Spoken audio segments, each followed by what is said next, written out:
nice. Brilliant. I never thought of that. That's so smart. good. Imagine right now if you took your top off here in the studio and I could stare at you. No. Why do people ask me about the weird bikes all the time? Yeah, so you know what else we call this segment? It's Roost, Endo, or For Sale. Fuck you. It's the good team with the bad name. Chaos in every turn of the page will leave you weak-minded people clutching their Bibles. When are you going to go 3,000 miles without the ability to get a tire? A lot less expensive than a cast.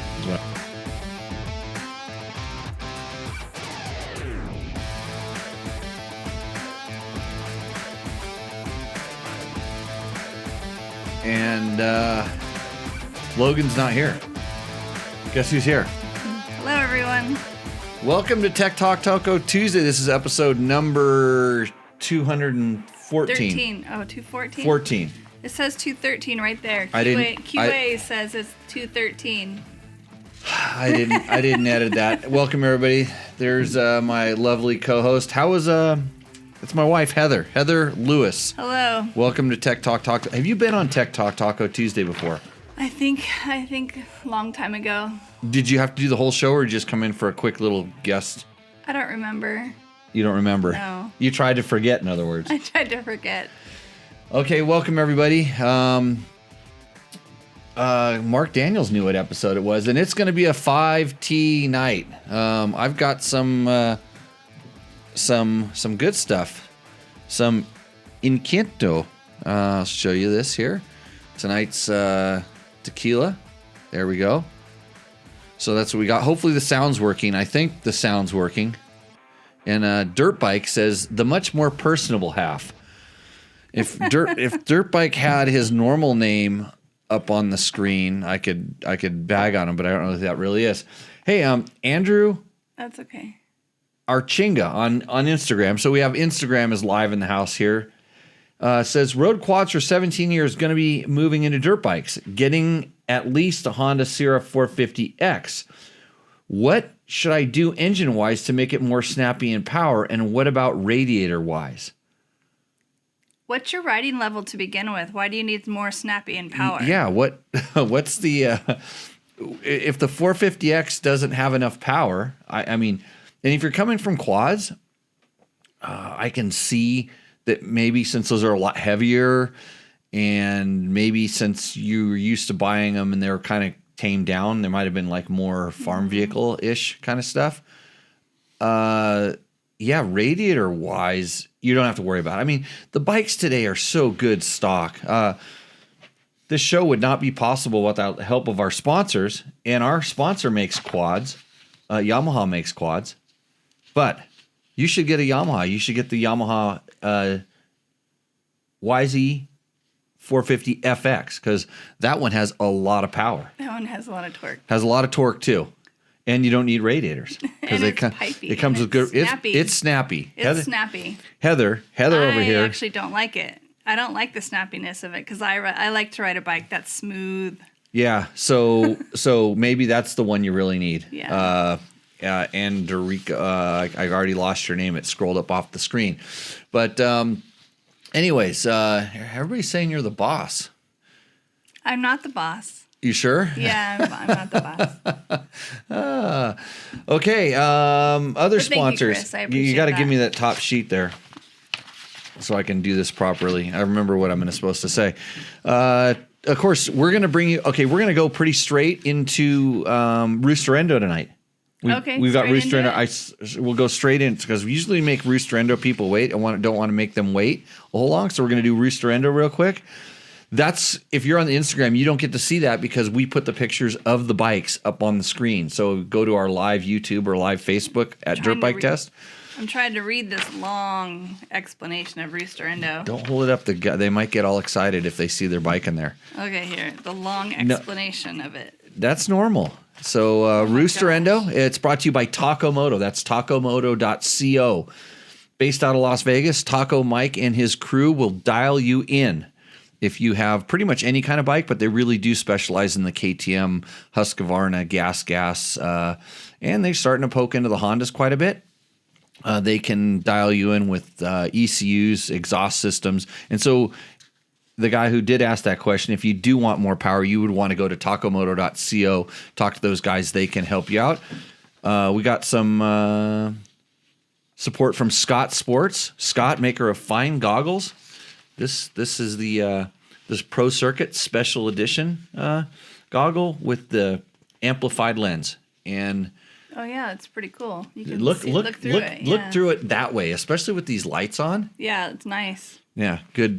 Scott Sports. And you were wondering, you saw my my body protection I was wearing. Like blue. Yeah, it Nice blue. cools everything down. Does cool things down. And you saw the body protection I was wearing and my knee pads that I love. I got to write about those pretty soon. This has some neat retro lines here. Retro lines. Retro styling. Oh, it's the special edition Pro Circuit goggle. Yeah. So DDC Chain Wheels, our first sponsor, Trail Tech.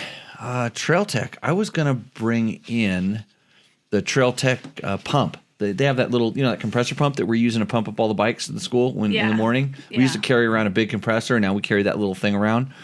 Trail Tech makes a really nice pump that does that. And Andrew says, I was between the RX and the X. I only ride desert. Currently have a very souped up Yamaha Raptor 700. I wanted to roll with the Honda 450X because it's more of a desert bike.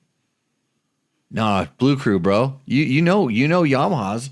The Raptor 700 is what Pablo raced in Dakar. That was, remember the quad we used to have here? The Dakar quad we used to have here? I'm familiar. I don't really like to admit that I know much about quads. I did ride a quad today. Oh yeah, you did. I rode a quad from the shop to the house to carry a big giant cooler on it. So go Taco. What? Sorry, I missed what you said. See, he had Instagram attention. Anyways, Faye Campbell joined. Say, hey, Faye. Hey, Faye. Faye, you should come on to the main show. Come back. Come join us. Yeah, you should go to the regular show, not the Insta show, because Insta show's not as good. Of course, Fasst Company, Flex handlebars. I was complaining about my wrist. They save you. I was complaining about my wrists today because they were sore because I didn't ride, but they'd be really sore if I didn't. And Dirt Bikes and Snowboard says, friends don't let friends ride quads. That's what happened. A lot of people are saying Merry Christmas in the chat. This is our chat up over here. Actually, I can make the chat pop up there so we don't have to look at it. Gronk VBS, he always has to remind me what his thing is. And Merry Christmas from the Great White North, eh? Yeah, Merry Christmas. Yeah, Bob and Doug McKenzie land is what's up there in the Great White North. And Gary Goodwin wanted to let us know that the Cove 450 Rally is now street certified, and he said thanks to us. Thank you, Gary, for letting us ride that bike. That was that's fun, interesting. I think I get a lot of questions about that, and I don't know why I get why do people ask me about the weird bikes all the time? I mean, because I'll ride them, right? Yeah, maybe. And I talk about normally what they are. Bulletproof Designs, makers of awesome protection equipment for your bike, especially the KTMs and the Yamahas. I put all the stuff on my WR450, and I'm glad I did because I went an extreme enduro riding on it, and it takes a beating. And of course, double take mirrors, and that's why my nice haircut is so nice, because I used a double take mirror. There's one right over there. You can hold it up. You can hold it up. I use the double take mirror to, and here's for the Instagrams. Double take mirror. You can look at yourself on the thing. Yeah, Instagrams. Double take. Thanks to all of our sponsors for helping us out. Of course, if you want to enjoy a nice book, hold it up. Upside down. Coffee Brewed with a Graveyard Mist by my good buddy Jerry Bernardo. So I need to see that. Yeah, here, hold it up, and you can see it right there. So Coffee Brewed with a Graveyard Mist, not your everyday book that you read to your child. No, not at all. No, it makes a collection of poems and stories that throw the emotions of life and death into a blender full of piranhas and crayons. Colorful but biting.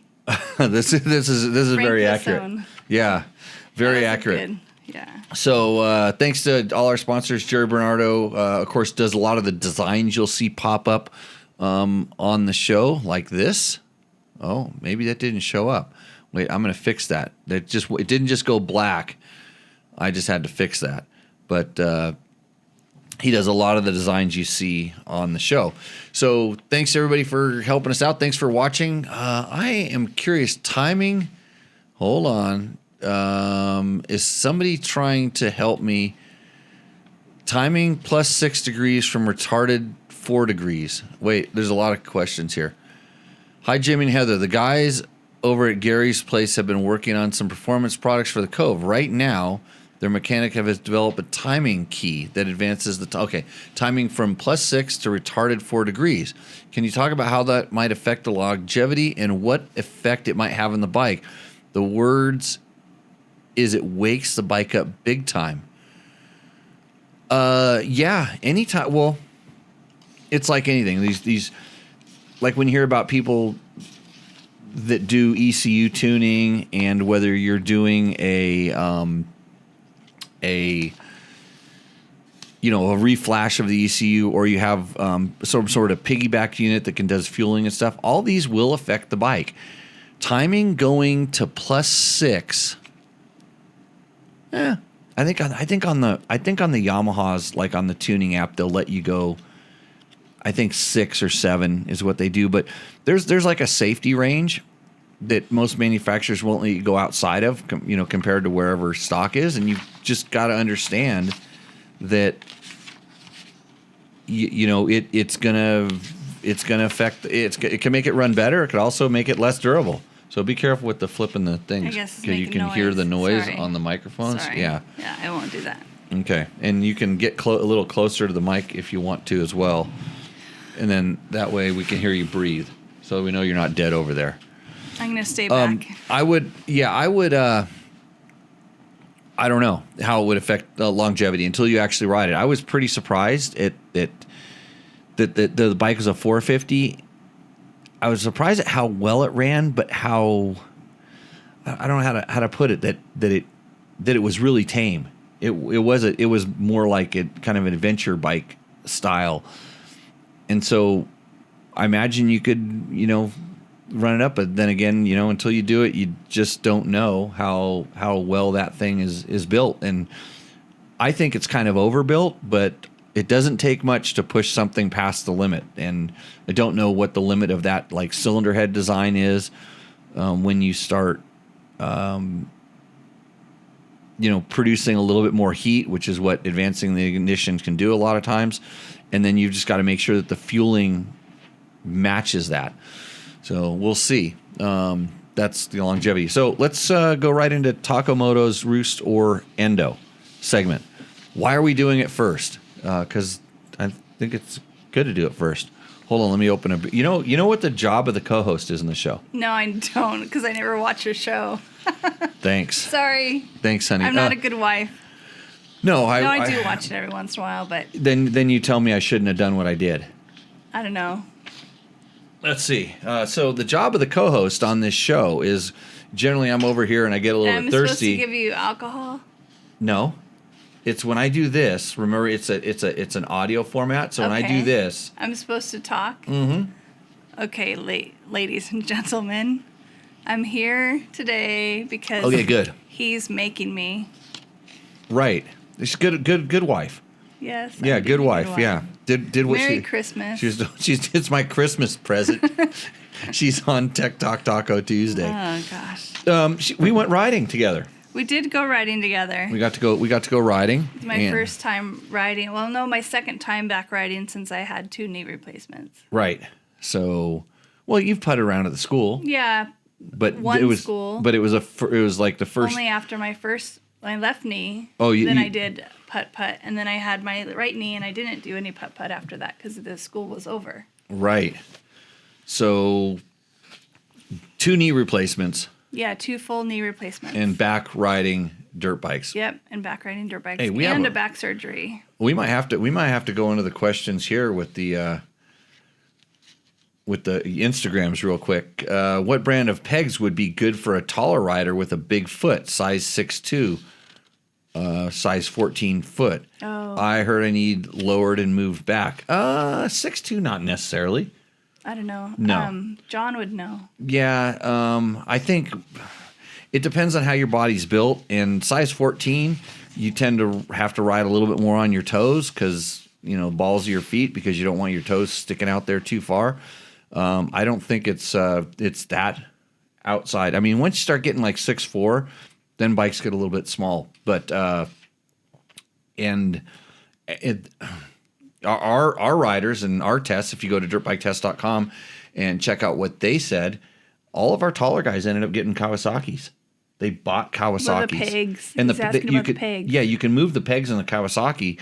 And I don't know that we did actually move the foot pegs on the test bike, but like Brent Farrell, 6'4", and went and bought a Kawasaki.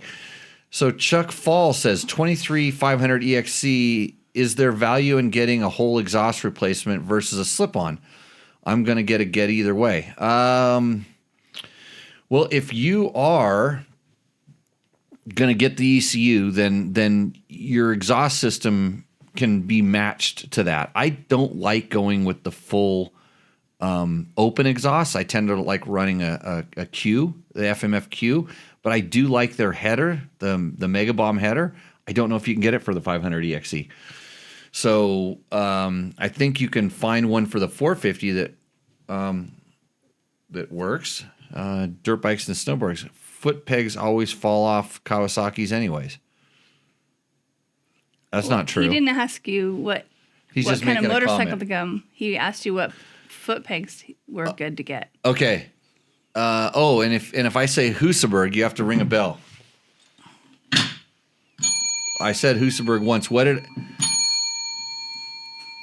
What most powerful bike was I riding when we went riding? You're riding a white with blue and gold. Right.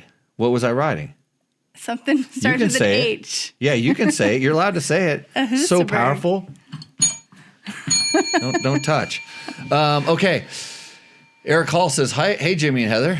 Okay, so we're gonna hang up on the Instagrams.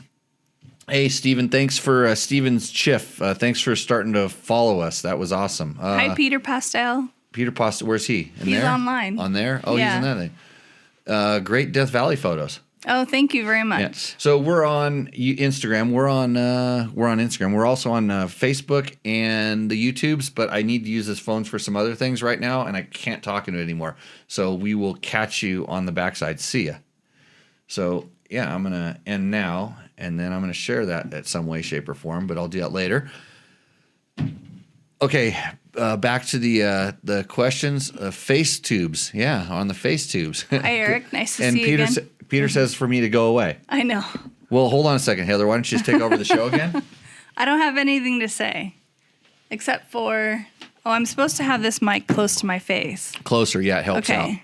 So the second thing is you can always read off our sponsors if I start drinking. That's okay. But the sponsor list is over there. I know. Just kidding. Yeah, it's okay. I can read off them. One of the sponsors is the Hot Shoe Hall of Fame. What about the Hot Shoe Hall of Fame? They are having their annual induction ceremony on January 27th. Oh, very cool. That was a fun event. Yeah, we're going to that. So Hot Shoe Hall of Fame, they raise money to give shoes to lesser fortunate people. So I have a Hot Shoe Hall of Fame hot shoe. That's very cool. Yeah, so Gene Woods, they have some pretty cool inductees. I think Mert Lawwell was one of the big ones I saw. Mitch Payton is getting inducted. A few other people should be. It's an awesome event. If you ever want to hang out with like old Moto legends, that's the place to go. And you can rip around in go-karts. Yeah. At Gene Woods' museum / go-kart racing emporium on Fremont Street in downtown Las Vegas. A fun time, good event, nice people. Super nice people. Yeah. And then if you're in the chat and stuff, let us know if you're going. If you go to Vegas and you're going to be on Fremont Street and you want to have a really fun time, hit me up I can get you a little discount card for Gene's go-kart thing. So I'm just like the guy on the street that's wearing like the placard. The guys that are standing around. They're like walking billboards. The sign spinners. And they sign spinner. And they hand you a ticket. Yeah. I have that ticket. Oh no. Those tickets are different. I have ticket. Oh no, the guys that the ones that snap the tickets. The ones that snap the tickets are different. Those are like for other entertainment sites. Yeah, they are. So, okay. Let's see. Do we have any questions? We got the one on the Cove. Co-host talks, Jimmy drinks. See, Mark knows. Okay. Sorry, Mark. Thank you. I should have Mark come in one of these times. And Craig Alberts tell me if he says Huserberg, you have to ring the bell. Okay, I've been taught. Thank you. Yeah. How much power did that bike have? A lot. Actually, I don't know. You're gone. I never saw you. Just disappeared. You saw the ground though. I did see the ground. I saw gaps between the roost. Yeah, where because like you're in the air. It takes off. Yeah, it starts like flying. rockets in the air. Starts flying. Yeah, it's amazing. Yeah. It's amazing how much power those things make. Okay, I'm pretty sure I can get my Yamaha tuned like that. I'm gonna start working on more maps. Actually, somebody emailed me, wanted some Yamaha maps the other day. So other entertainment that also involves dings. I don't know. Did the Instagram video end? Yes, I'm done with that. For a 450 dirt bike, is a 10 scoop paddle for the sand overkill?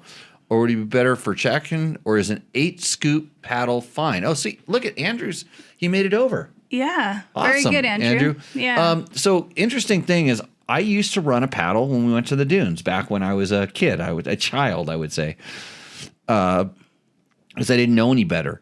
And I have since I started doing racing in Africa and when we rode in sand dunes for hundreds and hundreds of miles and we didn't have paddle tires, and in fact, we were on big twin cylinder rally bikes, I realized you don't need a paddle in the sand dunes. And the paddles, because they're scooped and the way that they're shaped, when you start leaning the bike over to the side, they lose grip. They actually slide out, and we actually remember one day we were actually trying to slide out. We were doing it for videos. Yeah, we were actually seeing how far you could get over, and man, when they go, they let go. So I don't like riding a paddle tire in the sand unless you're going straight. If you're just gonna go straight, like competition hill or something. They start really. I mean, you just go and the bike goes. It doesn't really spin, but I just like a normal tire in the dune. So I can't tell you the difference between an 8 paddle and a 10 paddle. I don't even remember what we ran. I think that they used to say on the small bikes. Remember the Dillons always used to ride their 125s in the dunes. I think they had like 8 paddles as opposed to a higher number. Yeah, so Team Long Rider says he has a 10 paddle on his CR500. Yeah, so they're saying 8 paddle for a 252 stroke. So there's probably guys that know better than it. I run a regular tire with a Moose or regular air pressure in it. And so I'm not the thing. See, the questions just start rolling in, Heather. So there's multiple places. There's one place over here. Oh, there's over there. So I can actually put the chat up here too. Oh, it's fine. Right there. Yeah. Brad Rudy, are you still doing the Bohica Hare and Hound bicycle rides? When I'm in California, I like to do them. So there was a group out here doing in Paddle for Glamis, Nobby for Dumont. Well, I run a Nobby every place, but I can see why you'd want to run a Nobby in Dumont because there's so much riding around that isn't in the dunes. And so David B. Look, Brad Rudy, David B's a Bohica guy. Yeah. Yeah. So, yeah, we'll see you soon, One Track. So Curly has a question. You want to read Curly's question? Scroll up. I don't think I can scroll up in that one. That's the problem. So let me see if I pull it right here. That's okay. Right there. What's Curly's question? Front forks and suspension. You helped me fix my 2013 450 XF, with snowbike kit, but the front end rides low in the stroke due to the weight and other geometry, witchcraft issues. Going to up the springs and go much stiffer. Does that also mean a revalve job? Sorry, it's not correct. Man, now you know. It's really hard to read these, especially when it's like super wide. Okay. Revalve to work with the balance. Yeah, that's way better. Hey, remember that Logan kid? Poor Logan. That used to have all the problems with reading these things. Revalve to work with the balance out the stiffer springs, correct? Kyler. I used to call him Curly. Kyler, are we talking about it as a snow bike, or are we talking about it as a dirt bike? So I know I helped you fix it, but are we trying to figure out the effects of, like, I don't really know a lot about the suspension on the snow bikes. I mean, a soft fork is a soft fork, but I don't know how it affects because the track has an interesting suspension on it as well. The way that, because the track is almost fixed, and then the track has the suspension on it. And so I'm not sure. You'd have to talk to somebody who rides those things a lot more. And does the snow, like, is it like sand? Is the pressure, is it like sand or is it like dirt? What does the snow feel like? Because is it hard like ice, depending? So does that affect the suspension? Yeah, it will. When I rode snow bikes, they were super condition dependent. You wanted to have good snow and like kind of powdery snow, but not too deep and definitely not crusty. Mm-hmm. You wanted it, because the crusty would hook and catch you, and you kind of wanted to just be able to go wherever you wanted to. But and then when it got too deep, then the track would spin. Most of the time the track got really good traction, but you're riding up hills that you shouldn't be riding up. They're just so steep, and you can do things that you ordinarily wouldn't do. Yeah. Okay, it's a snow bike, a dedicated snow bike. Stiffer springs can overpower rebound damping. This is true, says Craig Alberts. So I always kind of thought that the snow bikes seemed to just be, they were just always kind of light on the front. It didn't seem like the forks were doing much because, the snow was so dampening on its own. I mean, you're kind of just plowing through it, and I honestly don't have enough experience with it to tell you exactly what to do. But I could see where being too soft would be problematic, because then it would kind of want to dive. But I also noticed that we were changing front skis, and depending on the front skis, they were still innovating a lot when I was riding them, and that made a huge. That probably made more of a difference than anything else, was the ski. So okay, now we can try to do Roost or Endo. Okay. Roost or Endo. This segment brought to you by Moto. That's tacomoto.co. The way this segment works, Heather, is yes. We're not going to start with that one. I want to start with a different one. Okay. That's the last one. Okay. The way that this segment works is, and we can start with that one.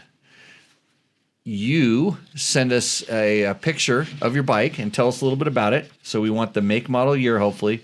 Oh, I hope you didn't mix those up. No. Okay, because it was the picture, and then the words going right to the picture. Yeah, the picture and the word are together there. Yeah. I moved them together. Let me number the pages for you. Yeah, get number the pages. I'll talk a little bit about the tequila I'm going to try to drink here in a few minutes. Incanto, Reposado, Mark. By the way, this is good. Hey, question for all of our people in the chat. I'm kind of curious where everybody is from. It's always interesting to see where people are from. So go ahead and pop up that in the chat, and we'll give you like some shout outs, as they like to say, as Heather gets this thing. I got these. I got the next one. Okay. It's only one. It's only like there's five. There's lines. 5 of them. Yeah, there's only 3 lines for this one. What's the name? Here's my 220. What's the name? Bucknell? There's no name on that one. Yeah, there is. It says that first one says thank you. There it is right there. Okay. Rock. Yeah, there's no name on this one. Okay. It's There's no name. Yeah, his name's Jerry or where's the name? Oh, it's down here. Right. Yeah, it's at the bottom. What's his name? Yeah. His name is John Backel. John, okay. John sent a picture of his bike. What is it? It is a 2003 Yamaha TTR 125 LE. Right. That's a great bike. It's a Yamaha. Makes it great to start with. We have a couple of those. Yes. Yes. So it's the king of the flat track here. GTR 125 looks nice. Okay, what does it say about it? It says all stock, a bit neglected, always a joy to play around on. Correct. Every statement there is true. Thanks for the entertaining and occasionally informative show. Occasionally informative. Yes. Yeah. So I think that depends on the questions. That's what triggers your answer. So if you think it's not very informative, come up with more questions. Right, better question. So the way that this works, Heather, is they sent us the photo. They're supposed to tell us your make and model, which he did. Yep. He gave us his name and he sent us a photo. I like a nice photo. I'm looking at that ground and I wish it would rain. Oh, yeah. Kind of that like would be nice. Kind of like the dirt that we rode on. That's what the dirt's like here, but that dirt will suck up a lot of water, and I look at that ditch in the background. You know it's funny because I would just like to beat him up for the photo, but I start looking at the photo, and it's actually lit properly, which is kind of strange for our viewers. Wasn't completely middle of the day, it's a little side light. He's got some texture in the background with that nice ledge. It's nice, actually a nice photo for such a stock, neglected bike. Yeah. He's got not bad. I think he's got a crossbar pad on it. It looks like it's, brand new. If he wants to sell me the front forks off of it. Right. The plastic's nice and clean. Yeah, it's blue. No stickers. Yeah. Yeah, not a bad who bike. Who rides this bike? Does he ride it or does I his guess sister? So. I said, whoa, Heather. I'm just asking. Does his sister ride it? Okay. So now you have to decide whether that bike roosts or endos. I don't know. Who's to judge? I guess we're to judge. Mm-hmm. So, can we wait till we get other ones and then see? Oh, you want to come back to it? Yeah. Do we have to judge on each one? You have to judge on each one. Endo? Right now. Well, then it's a Roost. It's Yamaha by itself. It looks like nothing's been modified. Right. So it's a Roost. Good stock bike. I was gonna endo it because of the description, but then I'm like, what else can you say? But it's just, and he followed all the instructions. He followed the instructions. He has a nice picture. He sent a nice picture. So yeah, his sister could ride the bike. I have to go with I have to go with Roost also. Roost. That's good. Okay. Okay. So what's our? Should we keep track of this? No. We don't have to score it or anything. Okay. Sorry, my computer analytical brain. I need to keep track. Got it. Organization. What's okay? Next one. Who's their from name? Todd Kelly. Kelly. Okay. What do we got here? It looks like a blue bike. Heather's big on the color of the bikes. How do you know whether it's a 2-stroke or a 4-stroke? Well, it says 450 on it. Why no? No, but I mean, how do you tell whether it's a 2-stroke or a 4-stroke? I can look at the motor and or look for a pipe. If there's no front, was that the header pipe? A header's usually on a 4-stroke, but you're thinking of expansion chamber. The big pipe, the one that looks like a big musical instrument. Yeah, that's a 2-stroke. Yeah, that's a 2-stroke. Got it. So I can tell if it's 2-stroke or 4-stroke. Heather knows a lot about motorcycles. I know a lot about motorcycles. Yeah, a lot about. I know how to ride them. How long have you been riding them for? I've been riding them since I was, I think, 8 years old. Actually, I've been riding on motorcycles since I was 2, but I was 8 years old when I started to ride my own. Right. Okay. So. But that doesn't mean you have to know about them. No, you have a factory mechanic. Yeah, you have my lovely husband as my factory mechanic. Right. No, I can do enough to get by, but I'm not the point. So the point is the motorcycle. Got it. So it's a 2024 Cove. Is it Cove or Cove?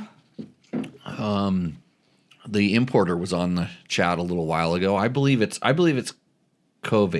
Cove? Cove.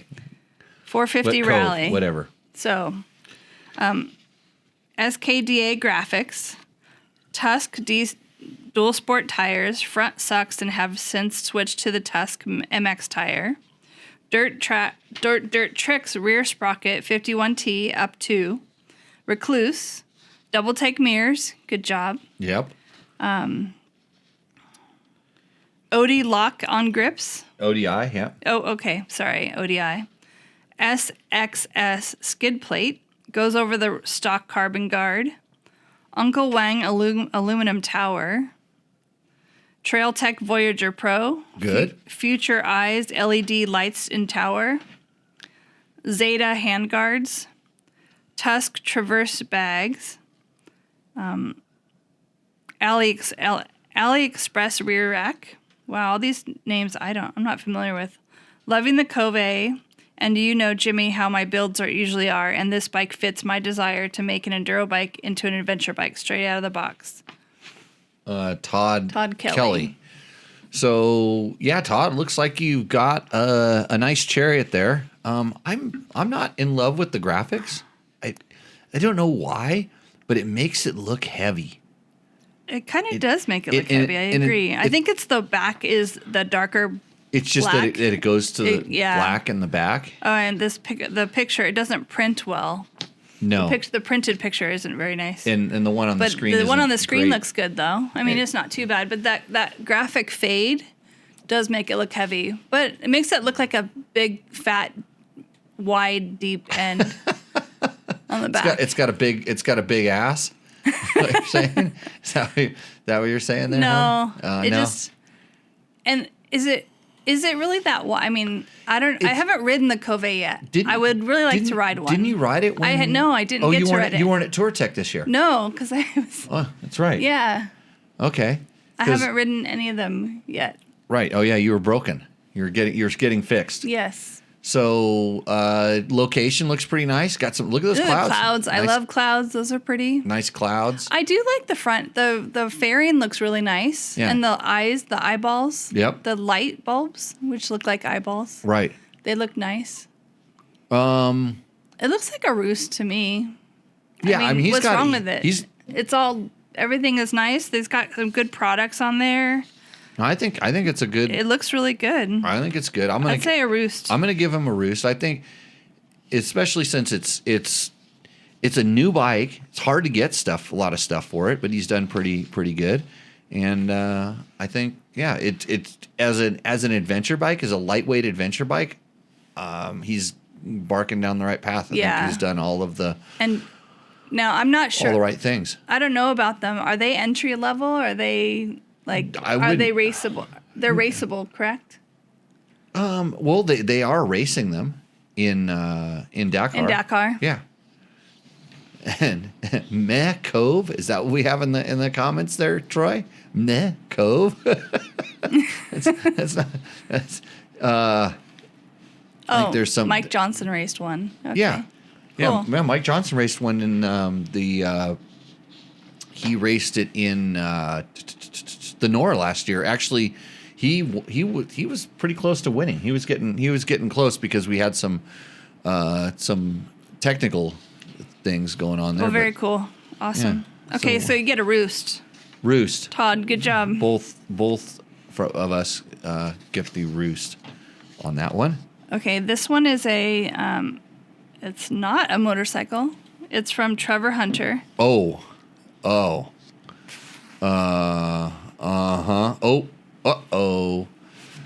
so you know what else we call this segment? It's Roost, Endo, or For Sale. Is this for sale? Oh, I'm pretty sure. Oh, it does say lightly ridden What for is it? sale. What is it? It is a 2021 Specialized Epic. Okay. Size medium, Shimano XT brakes, SRAM XX1 Eagle drivetrain, Quark power meter. Oh, that must be for like it's a power meter for the person spinning their wheels. Yeah, so when how much when he's power riding you're it, putting in? so when he's riding it, he can think about how much he loves his strong. legs. How strong he is. Oh yeah, he just worships his legs. Oh, look at my legs. Carbon wheels. Yep. Specialized carbon handlebars for sale, lightly ridden. Where's the price for it? How much are you asking for sale? Well, yeah. So should it be for sale? Is that the question, or is it just like, hey, No. this is my bike for sale? I know he's trying to sell it. Yeah, that's what he put it. They submitted it for. Okay. So I can't even see anything in this photo. It looks like a couple sticks leaned up against a garage. Yeah. I'm not too stoked on. It looked like he took at least 3 minutes to set it up there. I'd say he took 1 minute to set it up. Lights kind of funky. That's okay. Background, half of a house, 2 different colors in the background. Yeah. Endo.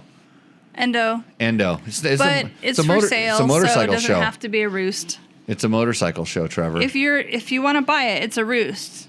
If you want to enter it into the Roost or Endo contest, it's an Endo. The best thing is I'm going to tell them like 3 guys wanted to buy it right during the show. They were actually going through the internets. But that's a lie. Looking. I know, but I'm going to tell him this. Okay. And then he should be watching the show. Let's see this. I think we just lost 8,000 viewers for putting that thing up there. Okay, this one's from Jeff. Let's see. Okay, here we go. Meh Cove. Regardless of its quality, it's a Chinesium offering, and that stuff is never good for the overall market. And in the news, KTM just announced that they're going to be producing most of their motorcycles in China. So, Craig Alberts on Trevor's bike, not electric equals Endo. I agree. Put it on offer up, Yeah. Mark Daniels. Okay, should have 6-8 Cove in Dakar this year. And then some guy will be on the new X version. Yeah, I don't know about that guy. Let's see. Is this Jimmy's new list segment? Mark DeShane. No, it's not. It's just Rooster Endo. It's Rooster Endo. Yeah. It's like you're usually asleep by the time this comes on during the show. That's why I think he's doing it first, because then the people who watch. I thought you were going to quit about 30 minutes into the show. You were just going to walk off. That's why he did it first. So then that way I don't have to sit around and listen to him for this long. Right. Oh, wait. Is there any earplugs? Earplugs? That's whiskey, Heather. I know. Yeah. That's okay. Craig. Craig just made an offer on Hunter's bike. So, okay. Sidebar. You guys can do that on your own. Go ahead. Okay. Next one is. Who is it? It is Jeff. Ta-da. Really pretty background. Yeah. It looks like Washington. Mm-hmm. That is which one is that? It's says, while my KTM 300 EXC is broken again, I've been out chasing mountain goats with my old pack mule. The bike Jimmy loves to hate, the KTM 500 of 20 years ago, the 2003 XR 400R. This should be good. LOL. So I like the XR 400. Oh, Jennifer Morton. Yes. Says that XR 400 is a Roost. It's a Roost for sure. This is a clean one. It looks really nice and clean. Okay, give us the specs. So full FMF Power Core 4 exhaust, Dyno Jet kit. Wait a minute. He said full Power Core exhaust. I'm only seeing a slip-on. Those look like the stock headers. Uh-oh. No, he says Power 4 Core 4 exhaust. Okay. Oh, I thought you said full. No, it says full FMF Power Core 4 exhaust. Oh, okay. I'm not seeing it, but Dyno Jet kit. Right. Which you can't see, but no. Clark 4-gallon tank. Uh-huh. XR only temp gauge, rear disc guard, and skid plate. Okay. Skid plate. Wait, I'm not seeing that either. I see the disc guard. Sometimes we have to check these guys on their thing. Maybe there's a skid plate on it now, but when he took this picture, there was no skid plate. Oh, wait, what about that? Oh, it is kind of a guard. Those are stock. That's the stock guard right down there. Yeah. Okay.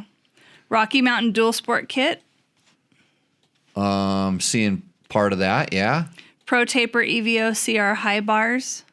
Okay, sounds good. Trail Tech Vapor. Right, good. Trail Tech gauge. See how that? Yeah. I like it how everybody throws the sponsors in liking that you're liking That's our good. sponsors, because Yeah. support those that support the sport. Cyclops LED kit, factory glass headlamps, Okay. lenses, Yep. Michelin AC10 tires and HD tubes. That should date it for you. Oh, he put that in there. Yeah. Yeah, because now they're on to the Starcross 6, and those tires are probably 2 or 3 generations old.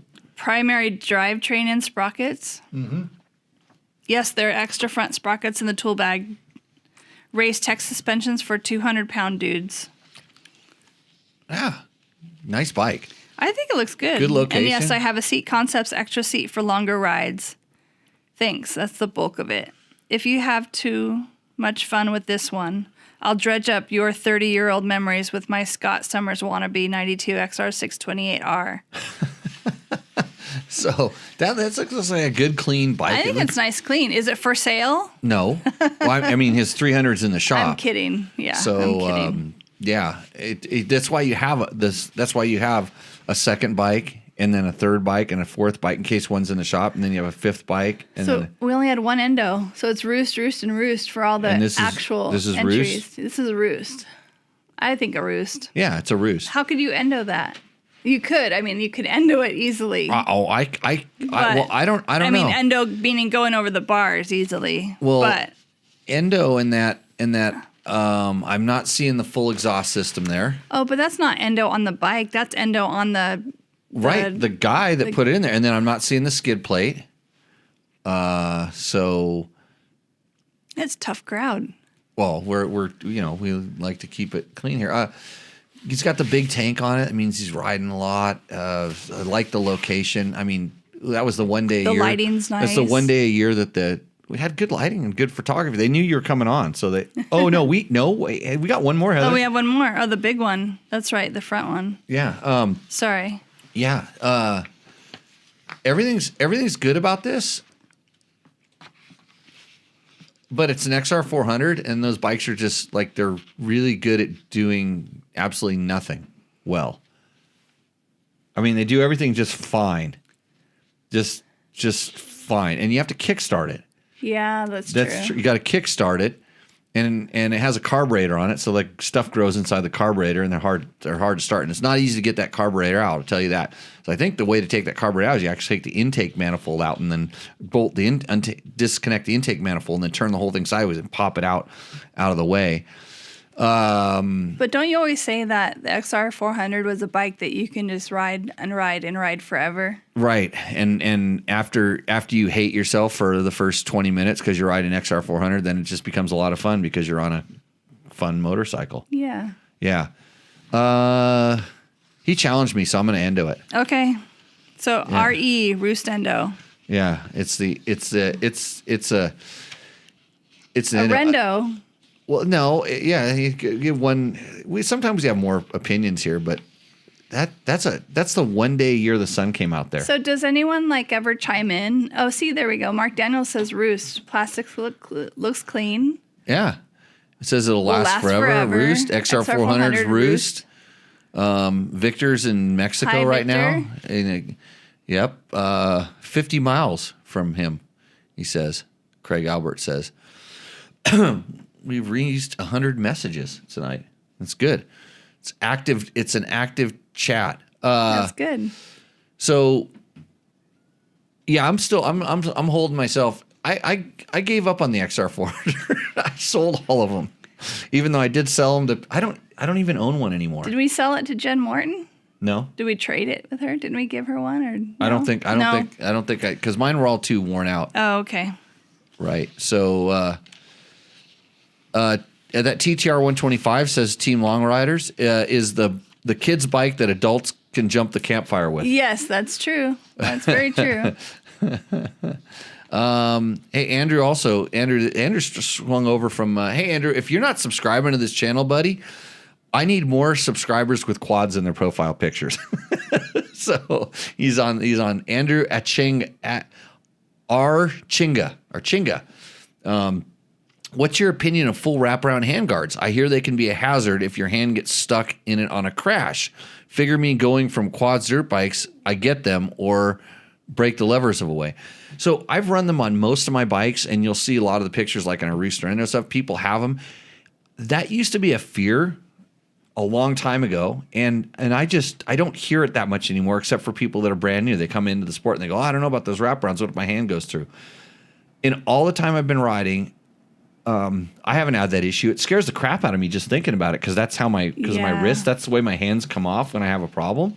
Of course, they don't come off when I'm running Fasst Company Flex handlebars with the. That's like if you let go of the bars and your hands go through the hand guards. You know what I mean? Like, yeah. That's the way you would break your wrist. Oh, I understand, but I've like in all the years you don't really let go of the bars that way when you're crashing. Yeah, I've very rarely, if ever. I don't think I've ever heard about that happening. So I'm not that scared of the wraparound handguards. And the desert is wet right now. This is true. Okay. Last one for Roost or Endo. He said, picture with the snow-capped volcano is a Roost. So he was saying the XR is a Roost. Right. Mark D'Angelo's like that. That thing's sweet. I think we get the wraparounds for fear. There's a million guys have a million crashes with no problem from the handguards, but that one guy.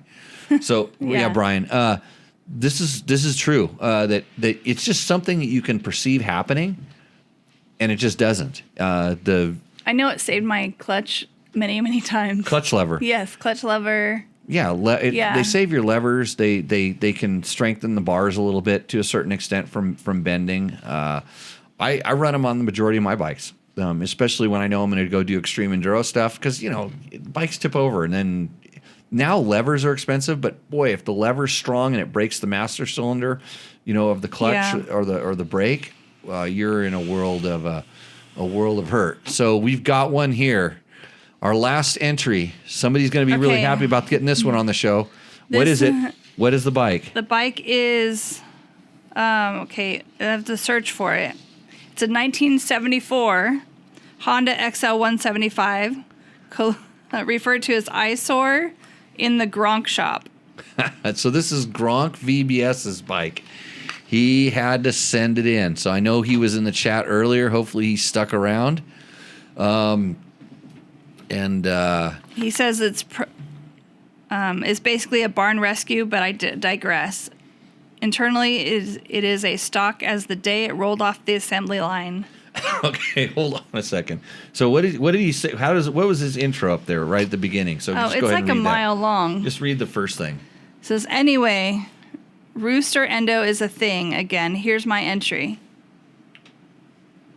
Is that what you want? You want the top? Oh, just want to say... Okay, I just want to say that I really enjoy Tech Talk Taco Tuesday plus a tea. Oh. It's the perfect blend of 11 herbs and spices in the oil fuel mix is spot on. The audio still needs a bit of timing advance, but other than that, the podcast hauls ass. Oh, you just wanted to hear it and pat yourself on the back. Well, why would I have to do it when you're here? Okay. I wanted you to pat me on the back with that nice saying, and you went... I went straight around it. Hold on. Nobody can even see that because wait a minute, because I have to turn. I gotta push just pushing the buttons. Get again. rid of the. So can you pat me on the back again just so the studio audience can see that? Oh, it's so nice. Yeah. Anyway, Roost or Endo is a thing again. Go ahead. This is so long. Do I have to read it? Okay, I'll do it. Okay. I'll do this. I highlighted some points. Okay. Here, you know what? When I cover up the thing with the thing here, you can have some earplugs. Oh. No, I'm good. Okay. I'm okay. Let's see. It's the eyesore in the Gronk shop. It's the proverbial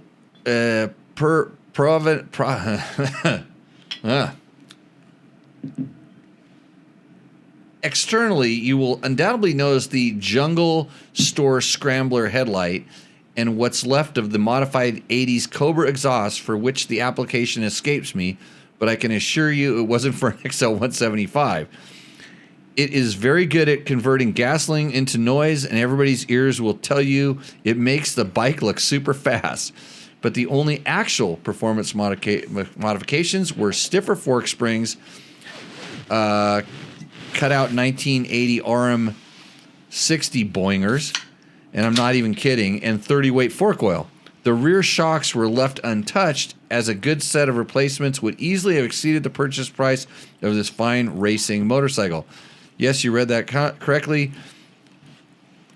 Once the epitome of 70s foo-foo bike dreams, it is now a highly tuned race instrument, and it has hit the 69th running of the Corduroy Enduro Vintage Race.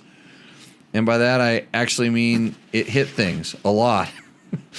The Hyundai Eyesore qualified me for the V100 class, where the combined age of the bike and the rider is 100 years or more. That's a cool class. V100. While it performed admirably, the 6'3", 240-pound gorilla at the controls was feeling under the weather, and as a result only finished 4th in the class behind 2 Can-Ams and a Husky. The front Kenda triple with a Nitro Moose kept the front end planted, and the Equilibrium rear with heavy-duty tubes is at a lucky 7 PSI, but the 15 horsepower to the ground at times. I was expecting a significant boost from the carefully chosen stickers, but some of them didn't last the whole race, so they kind of canceled out. Despite the decal dilemma, the bike was sufficiently fast to overwhelm those darn real shocks, and having that low-hung exhaust wasn't the hot setup. The good news is that I'm only 6'2" now, and I fit better on the bike, so I should have no excuses next year. The highlight of the race was the unexpected hole shot as I sniped the start flag. At the 100-foot mark, I was still out in front. Unfortunately, the first turn, there was another 100 feet away. It was easy to accept that the mid-80s CR250 and KX250s were going to catch me. Hell, even the early 80 IT175 caught me.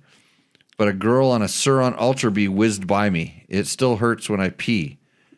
Please help me break this bike's endo streak. Thanks for the cheers from the land of real beer and igloos.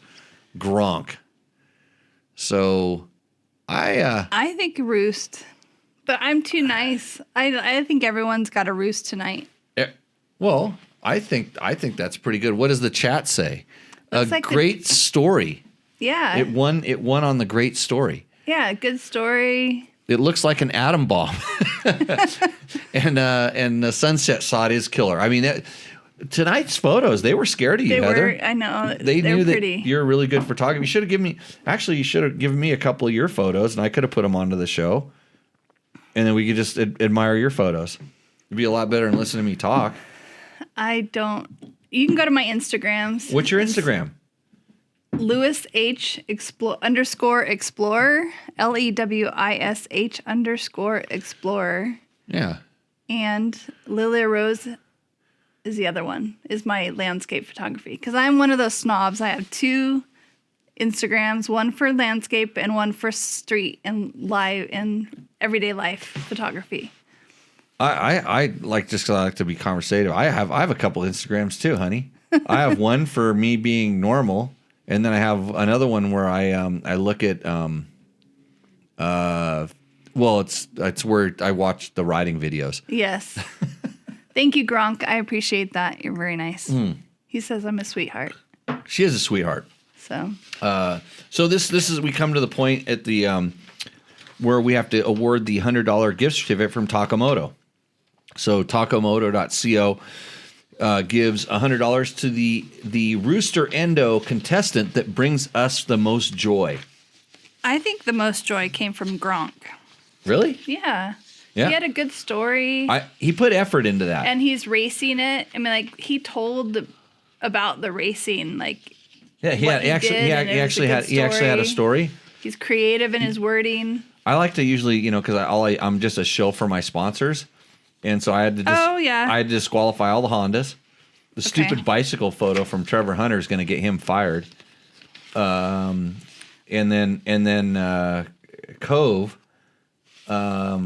Yeah, nice bike. He might need to afford, or no, he doesn't need $100 no, he saved a lot of money by buying that bike. Yeah, because it's an inexpensive bike. No, it's good. Yeah. And I know Gronk rides regular bikes and stuff too. He has a lot of different bikes. You know who could use it the most? The Yamaha. The Yamaha could use it the most, but there's a reason why we're not going to give it to him. He's got a stock bike. He likes a stock bike, and So he's not going to buy anything from Takamoto. Doesn't need it. Yeah, so really don't need it. And I'm pretty sure that Takamoto has absolutely nothing in stock for the for Gronk's bike. the 1974 XL 175, but they do have graphics kits, and I'm sure. But do they have to use that? No, they use it. They could use it for whatever they want. They could buy T-shirts. Oh, there you go. Yeah. Okay. I'm going with Gronk too. Gronk. Okay, Gronk, you're the winner. Hey, and the other thing is he came onto the show, and he I think he showed up and insulted us in the comments like most of our favorite contributors do, and then he had to explain what a Gronk VBS is, and I keep forgetting. It's I think it's like I don't remember. Gronk's gonna have to. And somebody says they need a new license plate holder for his 501. Well, send in your Rooster Endo. Team Long Riders. Gromp. Very cool. Mark agrees. I like that V100. That corduroy enduro sounds like it'd be fun up in Canada. Yeah. It's a long running race, and I used to know some people that would go up there and they're like, yeah, just come on up here and we'll get you a bike, and it sounded like it'd be kind of fun, but I don't know if I'd want to do it. That sounds like something Paul Neff should do, like the 100-year class. Okay, well he's far from 50. Like he'd have to have a super old bike. Yeah, he wouldn't be able to do it. Well, he has a lot of old bikes. Yeah, but he's like not Harleys. 50 yet. It's a combo. Oh, he has combination of the two needs to equal 100 or over. Yeah. So he's got a few more years to go. Yeah, it's hard to find bike. Well, he has like 1940s Harleys and stuff. So you never know. So VBS is the group name. Group name Valley Bomb Squad. That's what it is. Yeah. Is that like the Valley? Like, oh my God, like totally? No. Oh.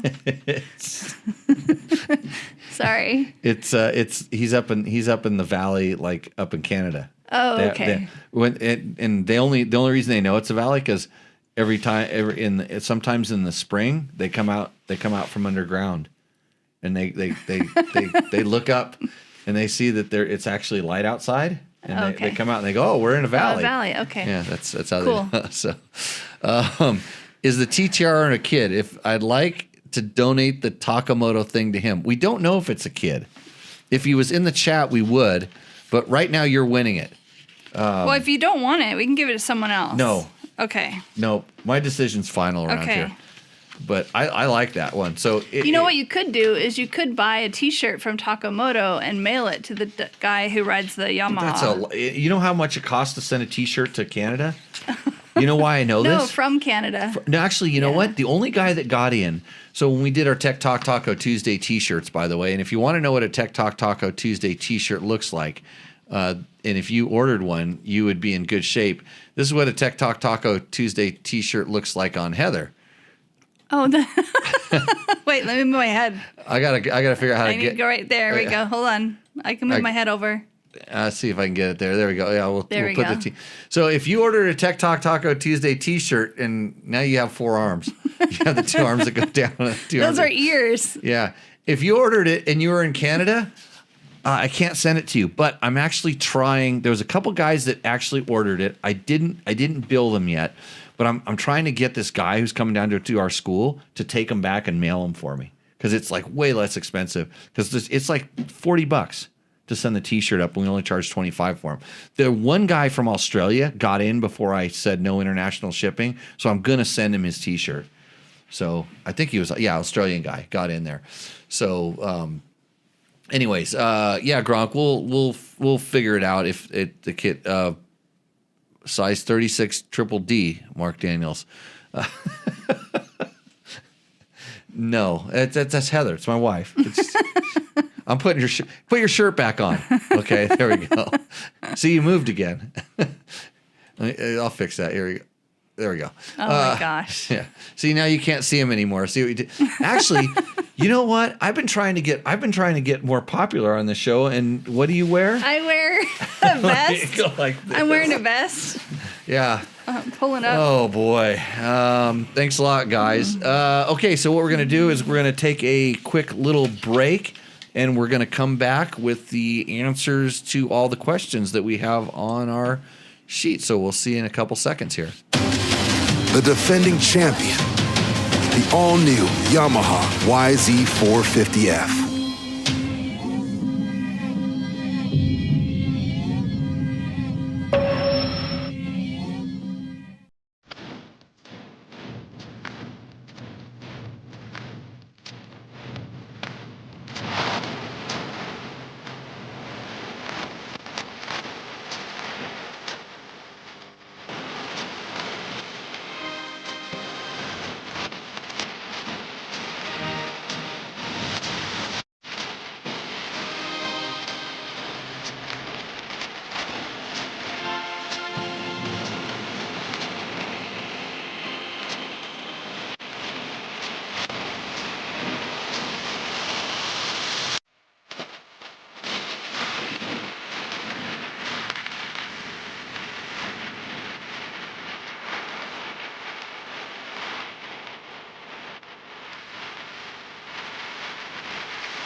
What's up, Moto Buddies? Mike here from Taco Moto Co. What is the Taco Touch? It's the best service in the industry. Virtually 24/7 tech support via email or text, and it's like having a dirt bike doctor on call every day of the year, helping you fix your bike or recommend parts or setups for you. If you've ever received an order from us, you know that the Taco Touch extends to our fulfillment, and our orders come with the coolest stickers that you've ever had, buying parts from anybody before, and a handful of root beer barrel candies. All of our Taco Moto Co. branded components come with a no questions asked lifetime warranty, and we'll even extend out the warranty of other manufacturers, OEM, and aftermarket parts where we can, sometimes for life. We test and tune endlessly and exhaustively and obsessively. We're trying to destroy everything that we can before you get your hands on it, to look for weaknesses and to improve it, or to make recommendations to the manufacturer. And if it's something that doesn't meet grade, then we don't offer it on the store. Everything that we carry is something that we have personally used, tested, and ridden and raced, and knows meets the high Taco Touch demanding standard. Go out and get some adventure.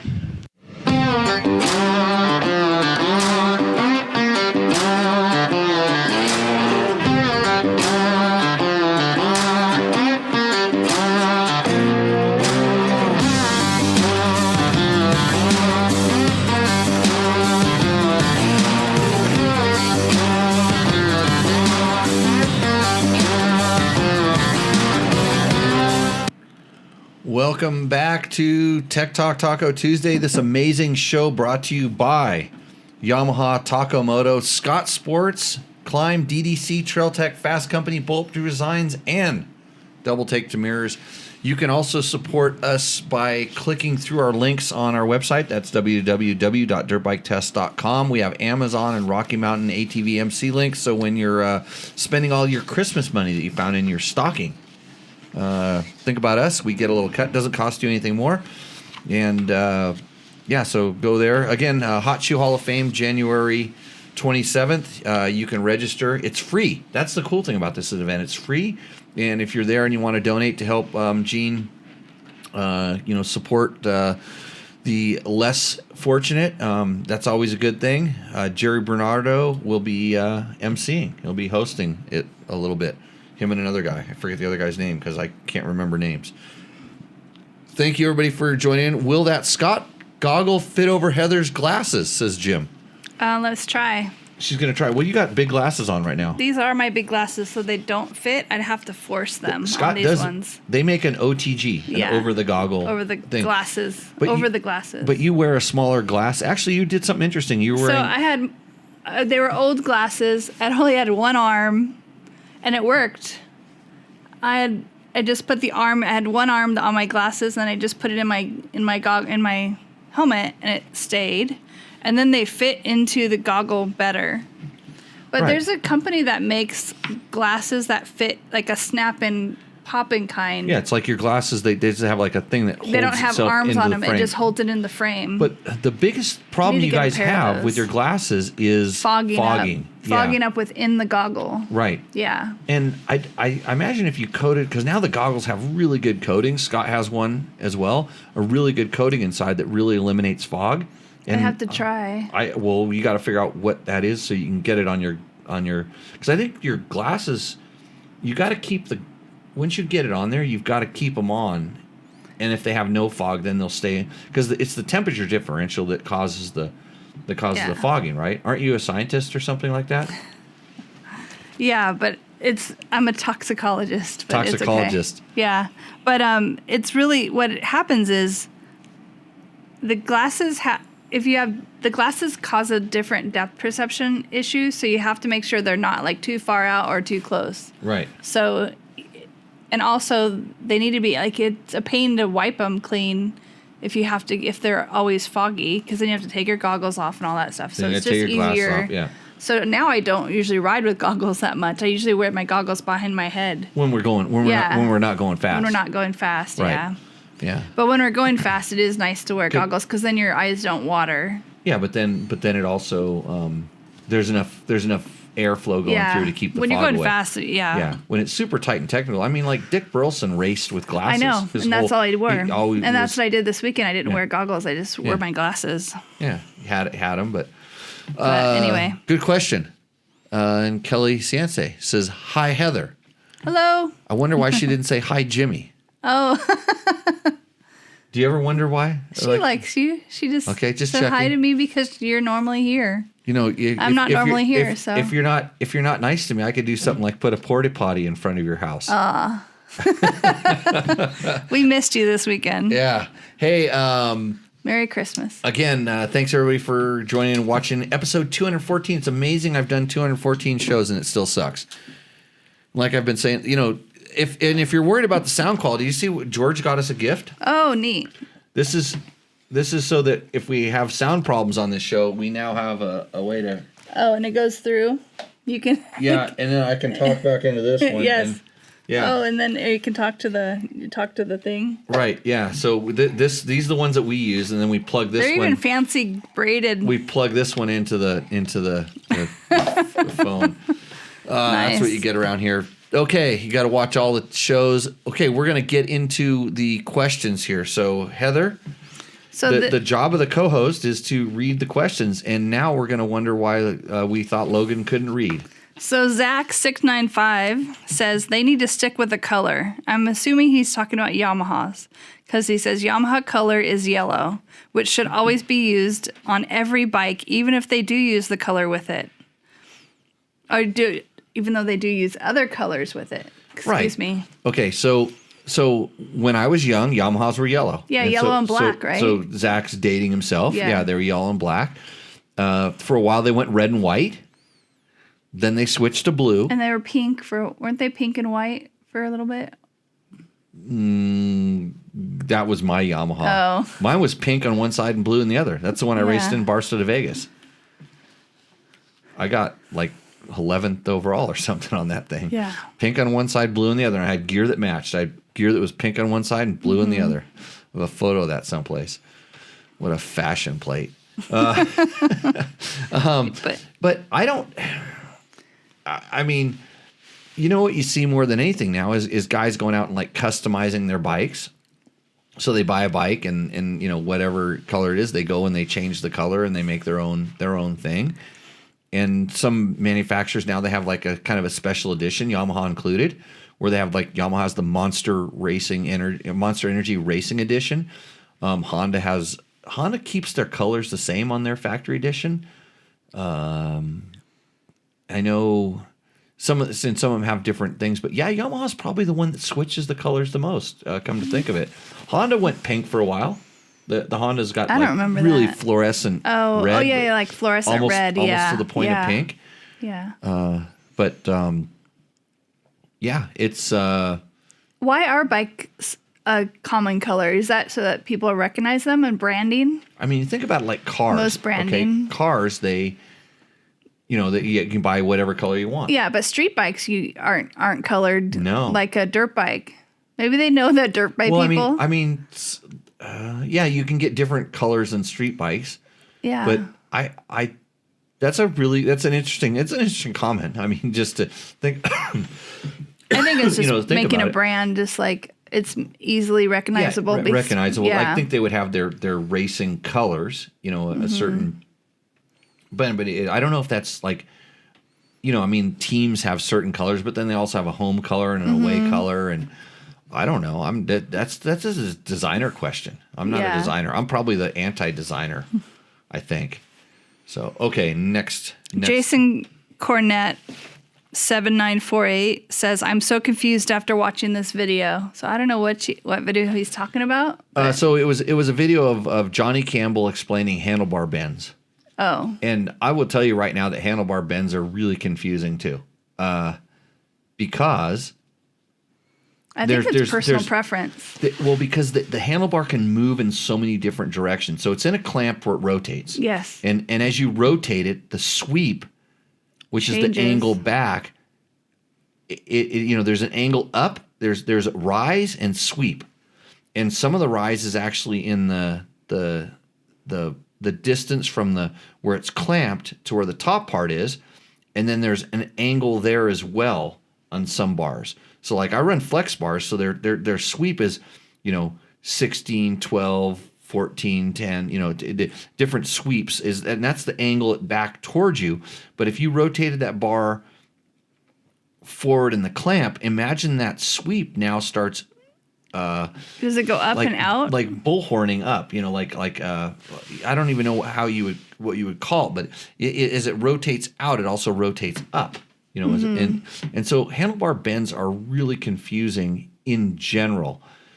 So I've found, and with the flex handlebars, you can adjust the elastomers and the tension on the elastomers to get that changes kind of the rise or the angle. So I think they have rise, angle.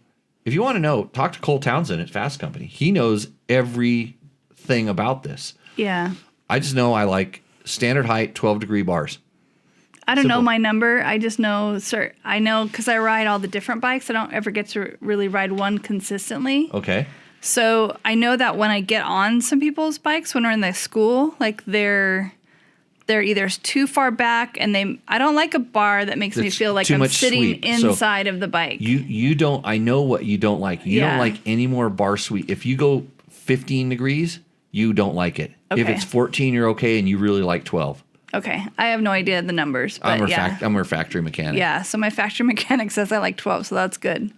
But I do not like the super high bars, like way high like this to where my arms are above my elbows. Yeah, so when I don't like that. Yeah, when your arms get up high, because you don't have any. I don't have leverage at that point. Because you can't put your weight down into. You're hanging on your arms as opposed to being able to put your weight into it when you need to. But I like bars that make my arms stay up, like that level. Right. So, but that's like they say, elbows up. Elbows up.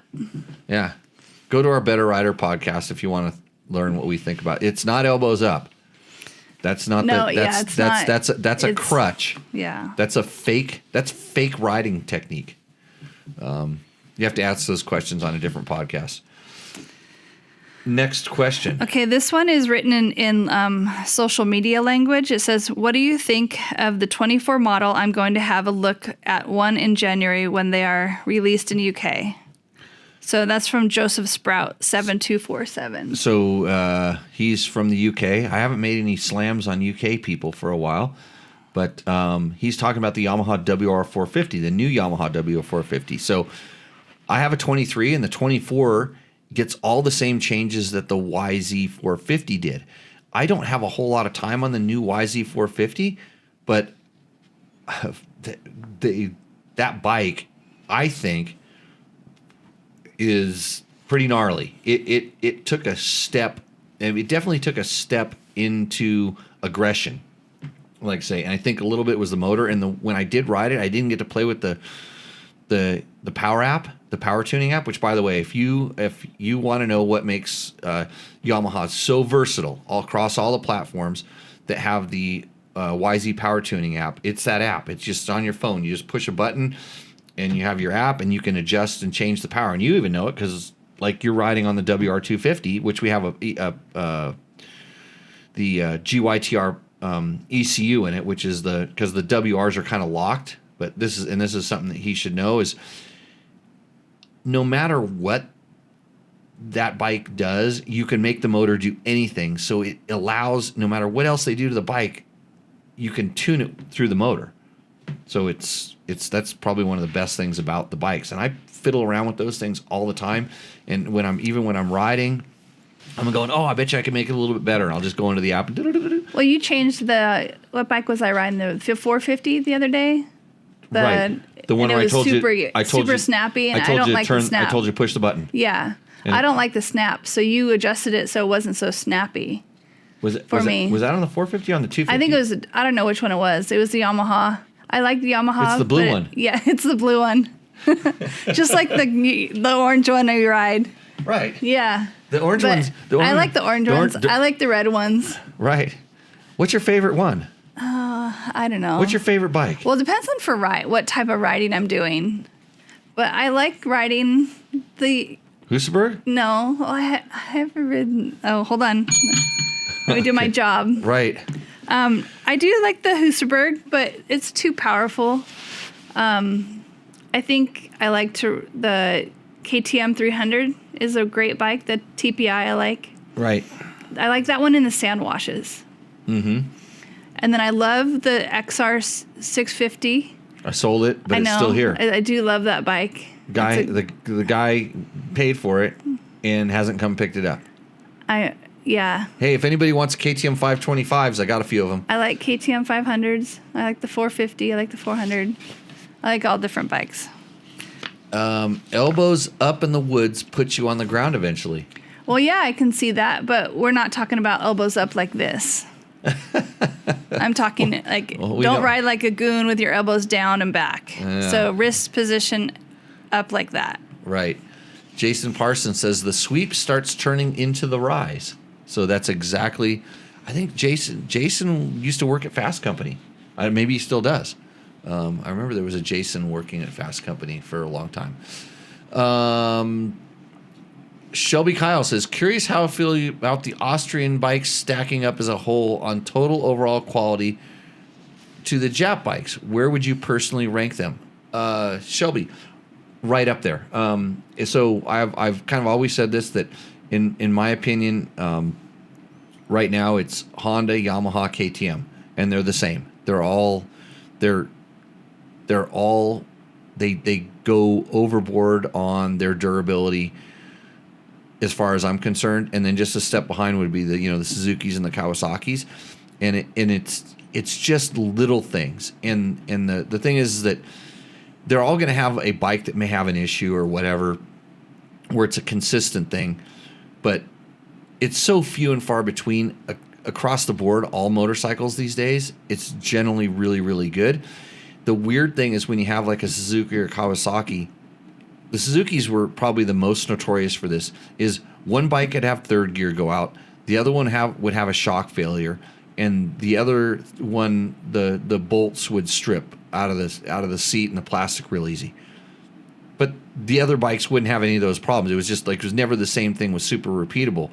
The Kawasaki's, it was always the hardware was a little bit off, and it just wasn't as tight or qualities. But they have really, really improved that in the last 10 years. So you're the quality thing between the Austrian stuff is very good, really good.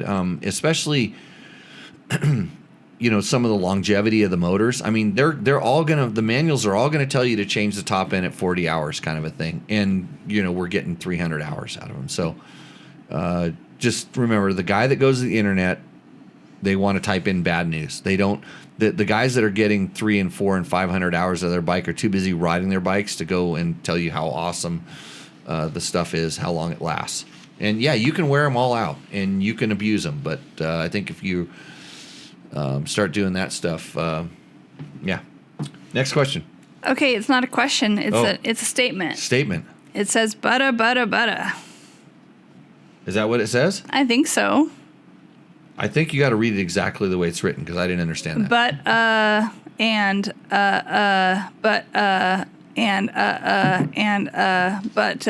Okay, so he's commenting on Trevor's video. He says that he's saying what he said, and so who said this? So GK Ling 33. Is he saying like he's making fun of him, saying but we used to, on this show we used to have an counter. Oh, okay. Because I say a lot. You're just stalling for time. I'm sorry. I totally read that as like he was complimenting. He was like saying something was like butter. Like, no, it's smooth like butter. No. That's what I thought he was talking about. He's talking about the presenter, in this case, Trevor Hunter. Okay. He's really struggling to keep his position at the dirt bike test. Aw. Poor kid. Just like a stuttering, mumbling buffoon. But at least Trevor has a few thousand followers, not just 33 followers on the YouTubes. Like, what's the guy's name? GK Ling 33. Yeah, GK Ling has like he has like 7 videos with like 20 likes. He's killing it on the YouTube. So I like it when somebody like that. I want to see him review his. He has a lot of his videos are just. I didn't really look at them at all. I just saw they were just. It looked like he has a lot of pictures of handlebars. Like he was wearing a GoPro and he shot a picture of his handlebars, and that's what his videos are. Okay, whatever. We don't need to go over that. Oh, I like to just deep dive into the bad things. Yeah, whatever. So yeah, he's telling us how to do it. You know what? I always say if you live in a glass house. You shouldn't have a Husaberg 570 because it's going to roost all the windows out by breaking it with the stones. I was actually listening to Andrew Huberman, a different podcast for Brainiacs. Right. And he was talking about having those words like and the and like are actually something that is a good thing. And without that, our communication with others wouldn't be so free and understandable. So it's actually a good thing. It's not a bad thing to have. Did he say I was smart by going No, but it's not always a bad thing. What about Trevor? It just does. It does sound unprofessional at times, or not prepared. If you were giving a rehearsed speech, yeah, you shouldn't do this. But if you're engaged in conversation, and yes, in all we honesty, always do it in conversation. In all honesty, like when Trevor's busting these things out, he didn't write himself a script. He might have made some notes, but he's trying to roll together. He's trying to tell you everything about this bike that he just rode. Exactly. And it's probably at the end of the day, he's tired. He's probably up at 5 o'clock in the morning. He had to drive out to where the hell he went and rode the bike. They had to shoot the damn video. He had to ride it. He probably has 3 or 4 days of riding on this bike. He had to collect information from 6 or 7 of his numbskull friends who are afraid to get in front of the camera. They might, try, but you want to hear and and it's like, Chris Barrett affectionately like to say that some of the best videos he ever had of Chris Barrett. He's like, the brakes were good, and the power's like it's good, and the bike came. Chris Barrett was the most articulate test rider, one of the best guys I ever used. And if we were just sitting there and there wasn't a camera in front of him, he'd say, man, I really liked how the front brake would just come in there, and you could kind of you had not that much bite in the beginning, but then you just give it a little bit more, and then it get really strong. It was like the perfect amount of progression. You go, okay, it's okay. Look, let's just camera roll, and he goes, the brakes are good. And you just sit there like, Chris, what happened? Yeah, come on, man. He'd talk about the suspension stroke and how he was just super ticket. The suspension was good. so it's okay. Ums and us. Ums and us. It's okay. It's totally fine. Do it if you want to do that. Then I want to see your video that you're just clear, concise. Well, whatever. Go ahead. Okay. Cold steel off-road. Fancy centrifugal clutch. As an MX guy, I never thought I would consider running one of these, but the ability to completely eliminate compression braking on my 4-stroke has my curiosity piqued. Suspension works so much better when unloaded, and you can still use it like a standard clutch. So he's talking about a The recluse. recluse. He's talking about a video we did where we explained how the recluse worked, kind of the inner functions. Recluse has a new level of clutch, but I'm not going to talk about it because they're not a sponsor of the show. So we'll move on to the next question. Okay. Well, you put it on here. I know. Okay. But I could go into deep detail and I could tell you. Well, I have pretty much recluses on all my bikes. Yeah. Yeah. Ed Taylor 6431. I would love to see Yamaha bring back the TTR 250 of the early 2000s. What a great bike. That could run on the road. It had a lot of power, more than the XT 250. So you want to buy one? Maybe two of them. I'll make you a package deal. I've got two of them. We use them as rental bikes in the Does school. one of them say 500 on it? No, that's the Suzuki DRZ. Oh. It doesn't say 500, it says 600. I know. Shh. Yeah. Okay. That poor guy's ego. You crushed that poor dude. I did not. Yeah, you did. How? You know. So Okay. here's an interesting story. So we have an off-road riding school, www.jimmylewisoffroad.com. For those that are interested, we have some classes coming up. We got class openings in January. Class, sign up. Yes. I promise you will become a better rider. And if you actually are a listener to this show and you sign up and take the class, and you are willing to come on this show after taking the class because it sucked, because my class sucked, and you'll come on this show, if you can sit here for at least 20 minutes and tell me why it sucked, I'll refund your money. I will refund you because you're going to come out a better rider. And the hardest thing, it pains me to say this, is you'll be blown away by how much you didn't know about how easy it is to be a better rider. It's hard for me to teach, but it's simple for you to absorb. It's that easy. Yeah. We also have an all-women's school. Oh, yeah. Yes. I know someone who's teaching that. When am I teaching that? In March. March. Yeah, March 15th, 16th, I believe. Yeah. All women's school. All women's class. So if you don't- everyone's been asking me for an all women's class every time. They're like, you should do an all women's class. I did it once before. Jen Morton helped me. Jen come out and help me again. Right. And Jessica Jackson. Get Jessica to come and help. I'm just going to sit in the background and I'm going to do what Heather does, which I don't know what she does at the school. Probably nothing. You just sit around and like make chili. I'm not gonna, you don't want me to make lunch. No. No, I won't do that.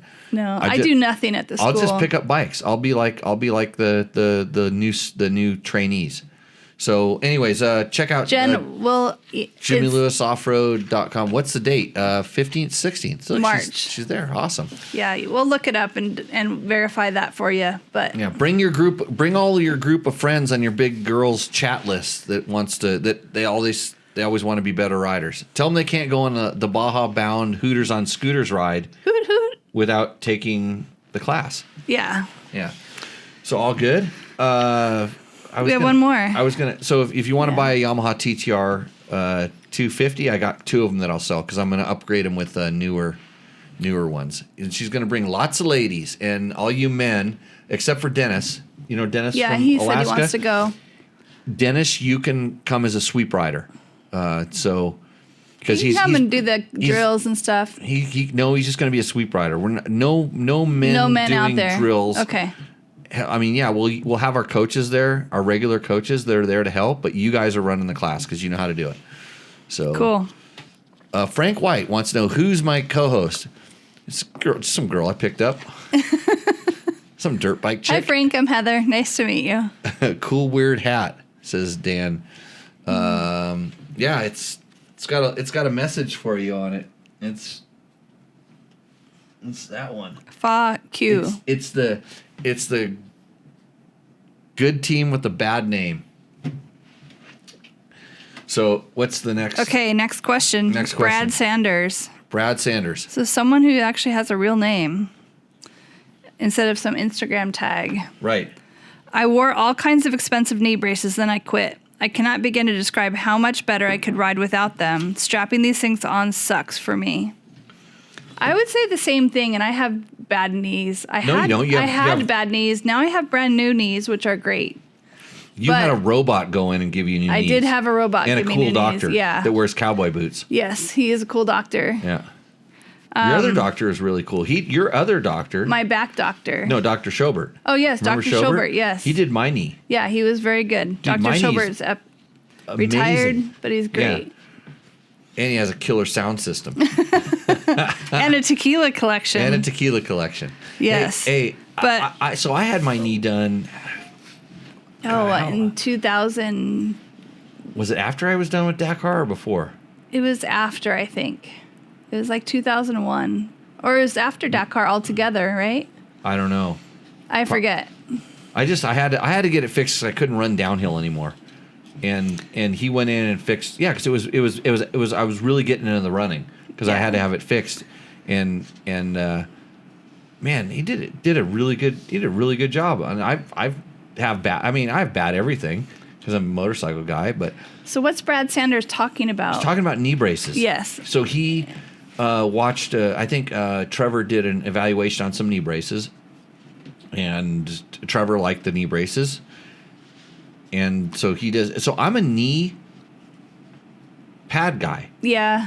And knee braces are good, but they also have. I kind of wear them. I mean, the last couple times at the tracks, I'm not riding the track like I used to, but I used to because my biggest problem is in the track. Sometimes you just go into ruts and they grab your they grab your toes and twist your knees.